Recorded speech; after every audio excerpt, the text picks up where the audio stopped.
How to download and install Binance application on Android device. Hi everyone, this is Kate and welcome back to another video. And on today's video, we will learn how we can download and install Binance application. So without further delay, let's get started. First of all, you have to launch the Google Play Store in your device and make sure that you're logged into your Google account. Once you're here, tap in the search icon at the bottom right, then again tap in the search bar. Now search for Binance app.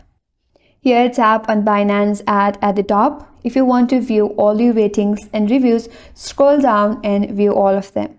And once done, there you will have install button. Tap on install. In my case, I have already installed it. So once you tap on install button, depending upon your internet connection, this might take some time to install in your device. Once the installation is complete, now you can use the application in your device. And that's all for today's video. Hope this video was helpful, and if you're new to our channel, consider subscribing. Thank you for watching and stay tuned for more videos.